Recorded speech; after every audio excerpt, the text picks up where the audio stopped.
आपल्या क्रीडाईचे अध्यक्ष माननीय आणि गोदरेज ग्रुपचे जे नादेर गोदरेज साहेब आहेत त्यांच्या अर्धांगिनी, त्याचबरोबर आमचे मित्र जे आज सेंद्रिय शेतीच्या संदर्भामध्ये सगळं जग आता सेंद्रिय शेतीकडे निघालेलं आहे। या सेंद्रिय शेतीच्या संदर्भामध्ये महाराष्ट्रातून जे सगळे ग्रुप आहेत सेंद्रिय शेतीचे, हे असे सगळे ग्रुप उत्तर प्रदेशमध्ये जाऊन ज्याच्या शेतामध्ये सेंद्रिय शेती शिकून येतात, ज्यांना भारत सरकारने पुरस्कार दिलेला आहे ते त्यागीजी आणि आणखीन काही मंडळी, प्रमुख पाहुणे मंडळी येणार आहेत। मी फक्त आपल्यासमोर एक 5 मिनिट प्रस्तावना करण्यासाठी थांबलोय।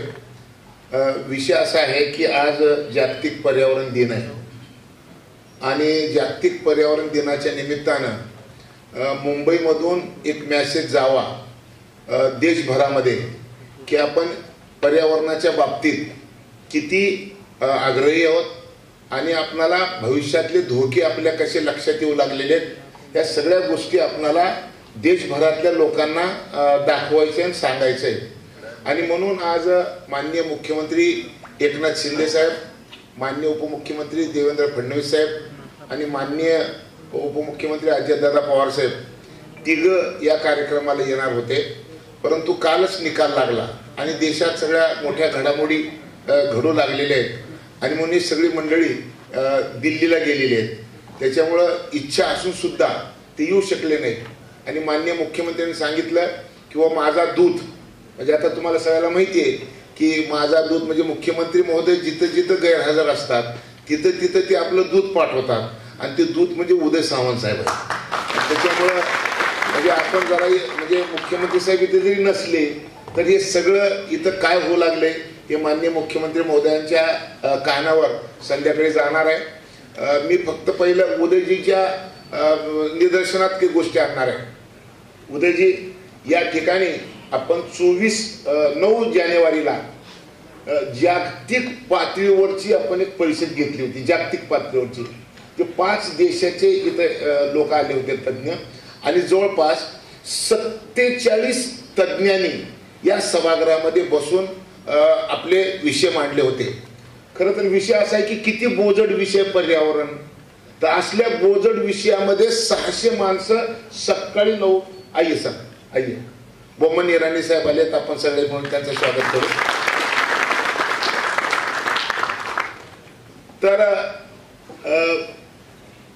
तर साहेब ते 9 तारखेला आपण दिवसभर एक कार्यक्रम झाला, माननीय मुख्यमंत्री महोदय आले, महामहिम राज्यपाल महोदय आले आणि खूप सारी मंडळी या कार्यक्रमामध्ये येऊन गेली।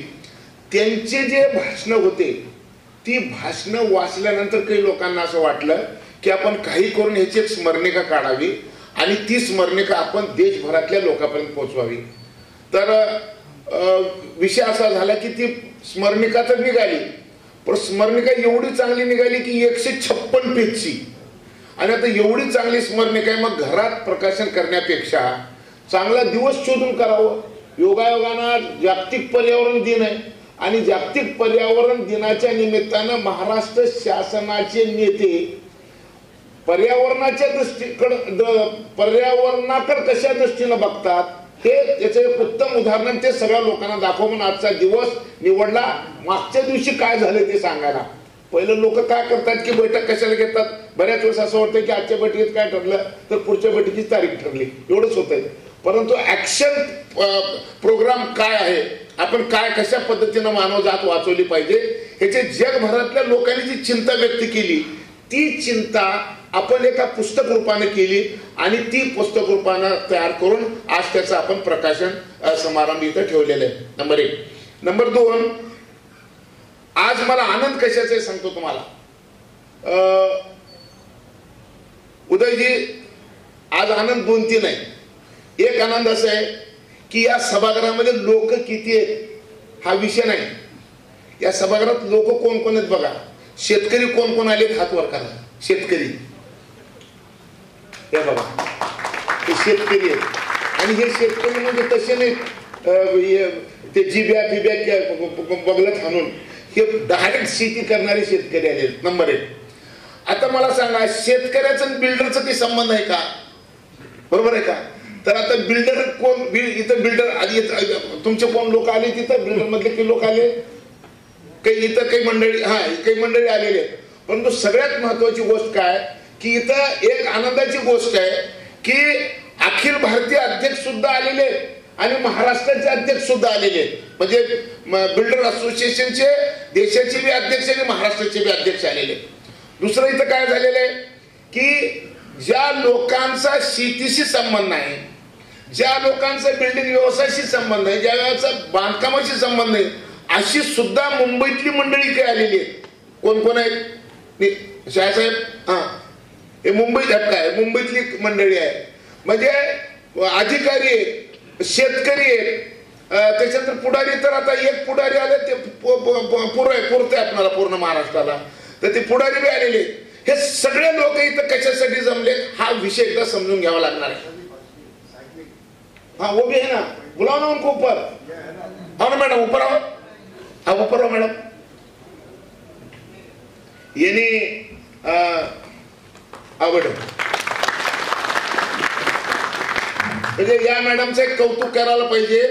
ते कौतुक असं आहे की ह्यांनी मुंबईमध्ये आता मोटरसायकल न वापरता, मुंबईमध्ये पेट्रोल न जाळता आपण जाऊ शकतो का या ऑफिसमधून त्या ऑफिसला, किंवा काही साहित्य पुरवठा करायचे मोठे मोठे ज्या कंपन्याचं माल इकडून इकडं जे आता मोटरसायकलवर पेट्रोल जाळून जात आहे ते न करता सायकलवर कसं पोहोचवायचं हे सैफिया मॅडमनी सिद्ध करून दाखवलंय. त्याचं खरंच आपण कौतुक करू. त्या विषयामध्ये मी फक्त 1 मिनिटात बोलतो. उदयजींना सांगतो मी, उदयजी सायकल हा विषय काय महत्वाचा. मी 2 तारखेला वर्ल्ड सायकल डे होतं, मी गेलो होतो. मी काय बघितलं तर 550 लोक मुंबईमध्ये सायकलवर ऑफिसला जातात. नंबर 1 मला आनंद वाटलाय का गोष्टीचा. आणि काय वाटलं की डॉल्मिक साहेब इथं बसलेले आपल्या महाराष्ट्र ह्याचे अध्यक्ष आहेत बिल्डर असोसिएशन, त्यांनी ही ऐकली, नुसतं ऐकलं की हे सायकल अशा पद्धतीने. त्यांनी एका सेकंदात सांगितलं की अगले साल 2 जनवरी को मैं 500 साइकिल इनको डोनेट करना चाहता हूं. 500 सायकली. आता या सायकलीचं इथं बसणाऱ्या लोकांचा काय संबंध आहे? इथं सायकलीचं, यांच्या सायकलीचं माझ्या जीवनावर काय परिणाम होणार आहे? माझ्या जीवनावर परिणाम असं होणार आहे की 1 लिटर पेट्रोल जळालं तर 3 किलो कार्बन तयार होऊ लागले. 1 किलो पेट्रोल जळालं तर 3 किलो कार्बन तयार होऊ लागले. आणि आता कार्बनची लाईन किती आहे माहितीये का? तुम्ही एकदा कार्बन किती झाले हे जर तुमच्या लक्षात आलं की तुम्ही सगळे जागे व्हाल. कार्बनची लाईन किती आहे की ज्या दिवशी 1750 ला ग्लासगो शहरामध्ये पहिलं इंजिन तयार झालं, 1750 ला ज्या दिवशी पहिलं इंजिन फिरलं सावंतजी, त्या दिवशी हवेमध्ये कार्बनचं प्रमाण होतं 280 ppm. कार्बनचं प्रमाण किती पाहिजे? 350 ppm. आता झालं किती? 422 ppm. आणि आपली इथं बसलो ना आपण, इथं 15 फूट पाणी राहणार आहे. कधी? 450 ppm झाल्यानंतर. 450 ppm कधी होणार आहे? 450 ppm होणार आहे IPCC, inter governmental panel on climate change नावाची एक संस्था आहे जी 1988 पासून काम करते. 198 देश त्याच्यात सहभागी आहेत आणि 1100 शास्त्रज्ञ आहेत. त्या सगळ्या शास्त्रज्ञांनी सांगितलं 2050 ला जगामध्ये 450 ppm कार्बन होणार आहे. आणि एवढं तापमान वाढल्यामुळं, या तापमान वाढीमुळे जगात जेवढे हिमनग आहेत ते सगळे हिमनग वितळणार आहेत. आणि हे हिमनग वितळलेले त्याची पाण्याची पातळी समुद्राची एवढी वाढणार आहे की मुंबई, कोची, भावनगर, कोलकाता, चेन्नई असे सगळे समुद्राच्या कडचे शहर बुडणार आहेत. गंमत अशी आहे, ज्या दिवसापासून पृथ्वीवर मानवजात तयार झाली, मानवाने पैसे गोळा केले समुद्राच्या काढला. आणि तेच बुडणार आहे. म्हणजे सगळं मान चाललंय बुडून बोंबलो. माझं बी घर होतं, मी विकलो, कसं बुडणार आहे. मग कशाला दिवशी आयला आपल्याला पुरे भाव म्हटलं. आणि तिकडे गावाकडे 50 एकर जमीन घेतलो आपण घरी कोण. साहेब तुमचं बी बघा जमलं तर. हो, इथं ठेवण्यात काही मतलब नाही समुद्राच्या कडला. पण त्यांचं गाव बी समुद्राच्या कडला लई प्रॉब्लेम आहे, त्यांना तर लई प्रॉब्लेम आहे. आणि मग हे प्रकार काय आता, हा प्रकार असा आहे की जर का समजा हे तापमान वाढ जर रोखायची असेल तर 3 गोष्टी कराव्या लागणार आहेत. एक डिझेल जाळणं बंद करावं लागणार आहे, एक पेट्रोल जाळणं बंद करावं लागणार आहे आणि एक कोळसा जाळणं बंद करावं लागणार आहे. आणि मग माणसाला म्हणजे मला कळलं पाहिजे माझं मरण कशात आहे. आता गुटखा खायला मोटरसायकल, 10 रुपयाला मोटरसायकल, गप्पा मारायला मोटरसायकल, पत्ते खेळायला मोटरसायकल. अरे एक मोटरसायकल 1 लिटर जाळलं की तुझं मरण उद्याचं आज उलाले. ही भावना लोकांमध्ये रुजवायची आहे. आणि म्हणून त्या मॅडमने सायकलचा जे प्रयोग केला त्याच्यामुळे मानव जात वाचवण्यासाठी हा पहिला प्रयोग आहे. ते म्हणतात की अरे एका सायकलीनं काय होणार आहे, एका सायकलीनं काय होणार आहे का तर एका जंगलाला जाळ लागलं होतं मन आणि एक चिमणी ते जाळ इजवायला आपल्या चुंचीतून पाणी आणून टाकलेली म्हण. एक शहाणं म्हणलं म्हणे, हे येडी तुझ्या हातानं काय. एक 6-7 महिन्यापूर्वी माननीय राज्याचे मुख्यमंत्री एकनाथ शिंदे साहेबांनी मला एक सूचना केली आणि मला त्यांनी सांगितलं की पाशा पाटील साहेबांची आपण भेट घेतली पाहिजे. पाशा पाटील साहेबांचा एक कार्यक्रम होता 6-7 महिन्यापूर्वी,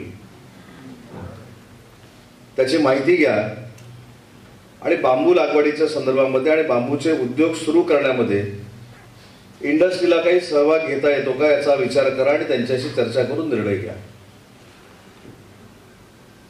मी पाशाबाईंशी चर्चा केली, नागपूरला बोलते, नागपूरला पाशाबाईंशी मी चर्चा केली. एक कार्यक्रम याच ठिकाणी झाला आणि त्याच्यानंतर माझ्या लक्षात आलं की बांबूचा ठिकाणी राजकारणाव्यतिरिक्त कुठं कुठं केला जातो.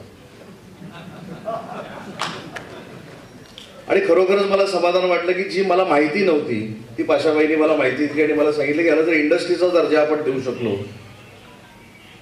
तर अनेक शेतकऱ्यांचा याच्यामध्ये उद्धार होईल. आणि महाराष्ट्र स्टेट हे बांबू लागवडीमध्ये आणि बांबूच्या इंडस्ट्रीमध्ये देखील जगाच्या पातळीवर काम करतंय अशा पद्धतीचा संदेश पूर्ण जगामध्ये जाईल अशा पद्धतीची सूचना मला पाशाबाईंनी केली. आणि मला आनंद वाटतो की आम्ही ताबडतोब टीम अपॉइंट केली. त्याच्यामध्ये काही त्रुटी राहिल्या असतील, आचारसंहिता होत्या, आता आचारसंहिता 2-4 दिवसामध्ये संपतील. पण युद्ध पातळीवर काम सुरू करतो हे आश्वासन देण्यापेक्षा आचारसंहिता ज्या दिवशी संपेल त्याच्या दुसऱ्या दिवशी पाशाबाई तुम्हाला बोलून त्याचा निर्णय घेतला जाईल आणि विधानसभेच्या अगोदर ही बांबू पॉलिसी देखील जाहीर केली जाईल. कारण शेवटी आपण शेतकऱ्यांना काय देणार आहोत, शेतकऱ्यांची उन्नती कशी करणार आहोत याच्यावरच राज्याचा आर्थिक व्यवहार अवलंबून असतो. आणि म्हणून ज्यांचा मी उल्लेख केला मुख्यमंत्री एकनाथ शिंदे साहेबांचा, त्यांच्याबरोबर त्यांच्या गावामध्ये मी 1-2 महिन्यापूर्वी गेलो होतो. पाशाबाई जमलेल्या शेतकऱ्यांना देखील कळलं पाहिजे की मुख्यमंत्री देखील नुसतं आश्वासन देत नाहीत. मी तिथे गेल्यानंतर मला असं वाटलं की डायरेक्ट आम्ही पर्यटनाच्या दृष्टीनं जे काही एक प्रकल्प मुख्यमंत्री महोदयांनी केलेला त्या ठिकाणी थेट जाऊ अशी माझ्या डोक्यामध्ये कल्पना होती. पण मध्येच गाडी थांबली आणि मुख्यमंत्री महोदयांनी मला सांगितलं की जे तुम्हाला मी काम सांगितलं होतं ते पहिलं मी करण्याचा प्रयत्न केला आणि बांबूच्या वस्तू कशा तयार करतात त्याच्यावर ट्रेनिंग आणि बांबूच्या वस्तू तयार केल्यानंतर त्याची विक्री आणि प्रदर्शन हे करण्यासाठी मी छोटंसं युनिट सुरू केलंय माझ्या गावामध्ये. ते आपण सगळ्यांनी बघूया म्हणून आम्ही तिथे गेल्यानंतर आश्चर्यकारक असा धक्का बसला. अशा ग्रामीण भागामध्ये बांबूच्या निर्मितीतनं निर्माण झालेल्या वस्तू बघितल्यानंतर त्या जर मुंबईच्या मॉलमध्ये आणून ठेवल्या तर त्याची किंमत ही लाखो रुपयाची होऊ शकते याची मला खात्री पटली. आणि त्याच वेळी मी निर्णय घेतला की हा देखील व्यवसाय मुख्यमंत्री रोजगार निर्मितीमध्ये आणायचा आणि 50 लाखाचं कर्ज ज्याला ग्रामीण भागामध्ये 35% सबसिडी असेल आणि अर्बनमध्ये 25% सबसिडी असेल असं धोरण MIDCनं स्वीकारण्याचा निर्णय आम्ही ऑलरेडी घेतलाय. फक्त आचारसंहिता झाल्यानंतर त्याची आपण अंमलबजावणी करू. कारण शेवटी पाशाबाई बांबूची लागवड असेल किंवा शेतकऱ्यांचे जे काही प्रश्न असतील ते सोडवण्यासाठीच आम्ही मंत्री झालेलो आहोत. आणि ज्यांच्या नेतृत्वाखाली आम्ही काम करतो ते देखील शेतकरी कुटुंबातलेच आहेत. आणि जे शेतकरी कुटुंबातले असतात त्यांचा आविर्भाव आणि त्यांच्या आविर्भावामध्ये कधी मस्ती नसते. आणि म्हणून एकनाथ शिंदे साहेबांना आपण जवळून ओळखता त्यांनी तुम्हाला शब्द दिलेला आहे तो पूर्ण करण्याची जबाबदारी आज उदय सामंतने स्वीकारलेली आहे. एवढाच शब्द मी या ठिकाणी आपल्याला देतो. आज मला गोमनबाईंना देखील एक विनंती करायची आहे की आपण या सगळ्या प्रकल्पाला जर मदत करणार असू तर आपण देखील कुठेतरी निर्णय घेणं गरजेचं आहे की आपण ज्यावेळी बिल्डिंग बांधतो तर त्याच्यातला काही भाग हा बांबूच्या फर्निचरमध्ये आला पाहिजे अशा पद्धतीची भूमिका आपण घेतली पाहिजे. आणि हे फक्त मी तुम्हाला सांगत नाही, आज या ठिकाणी मी जाहीर करतो माझ्याकडे देखील 12 गेस्ट हाऊसची कामं MIDCची महाराष्ट्रामध्ये सुरू आहेत आणि माझ्याकडे जवळजवळ 20 उद्योग भवनाची कामं सुरू आहेत. पाशाबाई तुमच्याशी बसून त्याच्यामध्ये देखील काही ठिकाणी बांबूचं फर्निचर असेल ही जबाबदारी देखील आज या कार्यक्रमाच्या निमित्ताने. कारण नुसतं कार्यक्रमाला जायचं, कार्यक्रमामध्ये तुमचं ऐकायचं आणि निघून जायचं आणि आश्वासनं द्यायची हे या काही सरकारनं केलेलं नाही. आणि म्हणून मला असं वाटतं की याच्यावर मंथन जसं तुम्ही करताय तसं राज्यकर्त्यांनी देखील मंथन केलं पाहिजे आणि त्याच्यातनं आउटपुट तुम्हाला दिला पाहिजे. मी पाशाबाईंना जे ओळखतो मला तिथे राजकारण त्याच्यातलं पाशाबाई कळलं नाही. तुम्ही व्यासपीठावरच्या प्रत्येक व्यक्तीचं नाव घेतलं आणि त्यांना सांगितलं की ह्यांचं टाळ्या वाजवून स्वागत करा आणि माझं एकट्याचं सांगितलं नाही. तरी मी एवढे मागण्या मान्य करतोय. तुम्ही माझ्यासाठी टाळ्या मागितले नाही तरी टाळ्या मारण्या एवढ्या मागण्या मी मान्य केलेल्या. पण मी त्यांना ते विधिमंडळाचे सदस्य असतानापासून जे मी काय ओळखतो की एका कामाच्या मागे ते लागले की त्या कामाच्या पण मागे हात धुवून लागतात आणि ते काम ज्याच्या मंत्र्याकडे आहे त्याच्या मागे देखील हात धुवून लागतात. शेवटी कधी कधी मंत्र्याची परिस्थिती अशी होते की पाशाबाई आले की जास्त डोक्याला ताप होतो म्हणून पहिलं त्यांचं काम करूया म्हणजे ते निघून जातील. इतकं हात धुवून पाठी लागणारा माणूस आज तुम्हाला सगळ्यांना लाभला आणि तुम्ही देखील त्यांना सहकार्य करताय. म्हणजे बिल्डर असोसिएशननं बांबू लागवडीमध्ये यावं हे आश्चर्यजनक आहे. हे खरोखरच म्हणजे पाशाबाईंचं असं कुठंच म्हणणं नाही की तुम्ही फ्लॅट डिस्काउंटमध्ये द्या, फ्लॅट मार्केट रेटमध्ये द्या, फ्लॅट मलबार हिजरा द्या. उलट तुम्ही इथं असलेलं घर कुठं विकलं म्हटले ना. मग तुम्ही आमदार असताना इथं घर तरी घेऊ शकला. मी मंत्री असून माझ्या नावावर इथं घर नाही हा मोठा प्रश्न आहे. त्याच्यामुळं तुमच्याकडं कुठेही ते कसं कधी येणार नाहीत की तुमचं काहीतरी भाव तुमचे कमी करा, आम्हाला फ्लॅट मिळवून द्या, आमच्या मित्राला फ्लॅट मिळवून द्या. पण त्यांनी जो उद्देश डोळ्यासमोर ठेवले तो पूर्ण करणं ही आपल्या सगळ्यांची जबाबदारी आहे. कारण त्यांनी सांगितलं की ऑक्सिजन बांबू लागवड केल्यानंतर किती बाहेर येतो, कार्बन डायऑक्साईड किती बांबू आत घेतो, हे सगळं स्टॅटिस्टिक तुमच्याकडे आहे. पण मला असं वाटतं की माझं एक प्रामाणिक मत की हा कार्यक्रम तर मोठाच आहे. जागतिक पर्यावरण दिन आहे, त्याच्या निमित्तानं आपण सगळे एकत्र आलोय. मगाशी गर्दीचा तुम्ही उल्लेख केला, गर्दी किती आहे याच्यापेक्षा दर्दी किती आहे ते माझ्या दृष्टीनं महत्वाचं आहे. गर्दीवर मी काय अवलंबून नाही किंवा किती लोक आलीत किती लोक नाहीत ह्याच्यावर आम्ही काही गणित मांडत नाही. पण पाशाबाई मला आपल्याला एक विनंती करायची आहे.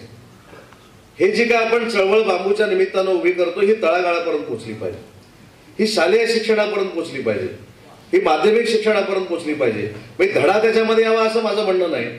पण जे काही त्यांचे काही तास असतात त्याच्यामध्ये तिथल्या मुलांनी जर आपल्या आई वडिलांना जाऊन सांगितलं की भविष्यामध्ये येणारं संकट जर बाजूला करायचं असेल तर त्याच्यातनं रोजगार देखील मिळू शकतो म्हणून बांबूची लागवड करा, तर ही एक फार मोठी चळवळ आपण सगळीकडे पसरवू शकतो. यासाठी कुठेतरी आपण प्रयत्न केले पाहिजे.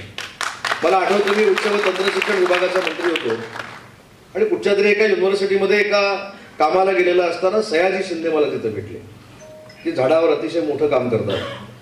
आणि सयाजी शिंदे भेटल्यानंतर त्यांनी चांगलं काही ते बोललेच नाही. ते म्हणाले की शासनामध्ये विद्यापीठामध्ये एवढ्या जागा आहेत. मी मनपूर्वक महाराष्ट्रातल्या जनतेला शुभेच्छा देतो. आज महाराष्ट्र शासन आणि बिल्डर असोसिएशनच्या माध्यमातून जो कार्यक्रम होता त्याला देखील मनपूर्वक शुभेच्छा देतो आणि प्रत्येकाने पर्यावरणाचा समतोल राखण्यासाठी पुढाकार घेतला पाहिजे ही शासनाच्या वतीनं विनंती करतो. बांबू धोरणाबद्दल तुम्ही इथे त्याबद्दल काय? बांबू जे म्हणजे ज्याच्यावर आपण प्रक्रिया करतो आणि बांबू उद्योग जो आहे त्याला उद्योगाचा दर्जा देण्यासंदर्भामध्ये मुख्यमंत्री महोदयांनी निर्देश दिलेले आहेत. आचारसंहिता संपल्यानंतर त्याची अंमलबजावणी केली जाईल आणि एक फार मोठा बांबू उद्योग महाराष्ट्रामध्ये निर्माण केला जाईल. नेट झिरो कार्बन बिल्डिंग बनवायची आम्ही ठरवलेलं आहेत आणि आमचे जे 14,000+ मेंबर आहेत ते सगळ्यांना आम्ही एज्युकेशन आणि टूल्स हे देतो आहेत ज्याच्याबरोबर ते हे नेट झिरोचं टार्गेट ते पूर्ण करणार. आणि एक आणखी बातम्या देतो आपल्याला. हा क्रेडायचा 25वा वर्ष आहे आणि ह्या वर्षात आम्ही एक ठरवलेलं आहे की आम्ही 50 लाख झाड पूर्ण इंडियामध्ये प्लांटेशन करणार आहोत. 5 मिलियन स्क्वेअर फीट जे कमर्शियल डेव्हलपमेंट करणार त्याच्यासाठी ग्रीन बिल्डिंग्सचे सर्टिफिकेशन घेऊ आणि आजपासनं जेवढे मोठे प्रोजेक्ट आहेत ते सगळेच एन्व्हायरमेंट सर्टिफिकेशन करूनच पुढे वाढूया. हे सगळं केल्यानंतर माझं असं बोलणं आहे की रिअल एस्टेट जे आहे ते एकदम प्रोग्रेसिव्ह माइंडसेटवरून पुढं चालतो आहे आणि इंडियामध्ये इन्फ्रास्ट्रक्चर आणि रिअल एस्टेट जे आहे तो इंडियाचं GDPचा बॅकबोन आहे आणि ह्याचं पर्यावरण जे इम्पॅक्ट होतं आहे ते आपण समजून घेऊ आणि त्याला जे काय करायचं असेल ते आम्ही स्टडी करून पुढं चालताना करणार आहोत. थँक्यू. पर्यावरण पे संदेश यही है कि अगर पृथ्वी पे मानव जात अगर बचानी है तो हमको पर्यावरण का संरक्षण करना पड़ेगा. और पर्यावरण का संरक्षण करने के लिए अब सिर्फ दीवारों पे स्लोगन लिख के ये काम होने वाला नहीं है. तो ज़मीन में पौधे लगाना पड़ेगा तभी ये हो सकता है. 3 चीज़ें हमको बंद करनी पड़ेगी. एक तो कोयला जलाना, डीजल जलाना और पेट्रोल जलाना. और दूसरी तरफ में और एक चीज़ करना पड़ेगा, वो बोलते पौधे लगाना. ये 4 चीज़ अगर हम करेंगे तो हमारी अगली नस्ल बचेगी, वरना हमारी नस्ल बचने वाले है नहीं. 2040 के बाद हमारा पृथ्वी पे रहना नामुमकिन होने वाला है. अगर उसको मुमकिन अगर करना है तो हमको आज से ही काम करना पड़ेगा. और वो काम ये है कि हमको वृक्ष लगाना पड़ेगा. और वृक्ष में भी कौन सा लगाना पड़ेगा, जिसकी ग्रोथ फास्ट है और जिसका यूज़ मल्टी यूज़ और फास्टेस्ट ग्रोथ, ऐसा उसको चुनना पड़ेगा. ऐसा वैरायटी चुनना पड़ेगी.